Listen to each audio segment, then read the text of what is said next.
Hello everyone, आज हम लोग देखेंगे कान सिंड्रोम के बारे में, जिसे हाइपर एल्डोस्टेरोनिज्म भी बोलते हैं।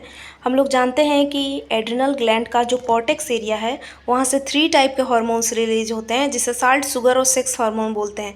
साल्ट हार्मोन को ही मिनरलोकॉर्टिकॉइड्स या फिर एल्डोस्टेरोन बोलते हैं। अगर किसी भी रीजन से इस एल्डोस्टेरोन और मिनरलोकॉर्टिकॉइड्स का लेवल बॉडी में ज़्यादा हो जाता है तो इसे हम लोग कान सिंड्रोम बोलते हैं। जो मोस्ट कॉमन कॉज है कान सिंड्रोम का वो है एडिनोमा, यानी कि ट्यूमर ऑफ एड्रिनल ग्लैंड। जब बॉडी में एल्डोस्टेरोन का लेवल यानी कि मिनरलोकॉर्टिकॉइड का लेवल ज़्यादा हो जाता है तो बॉडी में सोडियम और वाटर रिटेंशन होने लगता है, क्योंकि एल्डोस्टेरोन का फंक्शन ही होता है कि वो बॉडी में साल्ट और वाटर को रिटेन करता है। जब ज़्यादा एल्डोस्टेरोन होगा तो ज़्यादा अमाउंट में सोडियम और वाटर का रिटेंशन होगा। सोडियम और वाटर के रिटेंशन की वजह से ही पेशेंट में हाइपरटेंशन, ब्लड प्रेशर काफ़ी ज़्यादा बढ़ा हुआ देखने को मिलता है और पोटेशियम का लेवल बॉडी में कम रहता है, जिसे हम लोग हाइपोकेलीमिया बोलते हैं। और ये हाइपरटेंशन के वजह से ही पेशेंट में साइन एंड सिम्टम देखने को मिलता है। हेडेक, फैटिक, कार्डियक डिसअरिथमिया यानी कि कार्डियक रिदम चेंजेस देखने को मिलता है, पैरेस्थेसिया, टिटेनी, मसल वीकनेस जिसे हम लोग बोलते हैं, और विजुअल चेंजेस और ग्लूकोज इंटॉलरेंस देखने को मिलता है।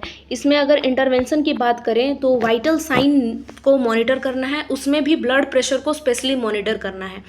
साथ ही सीरम लेवल जो है सोडियम और पोटेशियम उसको देखना है। पेशेंट में यूरिन आउटपुट को मेज़र करना है, इनटेक और आउटपुट को देखना है, और साथ ही पोटेशियम सप्लीमेंट देना है। पोटेशियम रिच डाइट दे सकते हैं, जैसे कि कोकोनट वाटर, टोमेटो, पोटैटो, ये सब दे सकते हैं, और पोटक्लोर सिरप दे सकते हैं। अगर बहुत कम है पोटेशियम का लेवल तो केसीएल इंजेक्शन भी पेशेंट को दिया जा सकता है।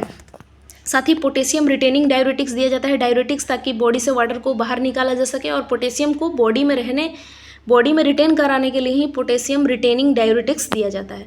और साथ ही पेशेंट को प्रिपेयर करना है एड्रिनलेक्टोमी के लिए। यहाँ पे जो कान सिंड्रोम का सर्जिकल मैनेजमेंट होता है वो है एड्रिनलेक्टोमी, यानी कि एड्रिनल ग्लैंड को रिमूव करना सर्जरी के थ्रू।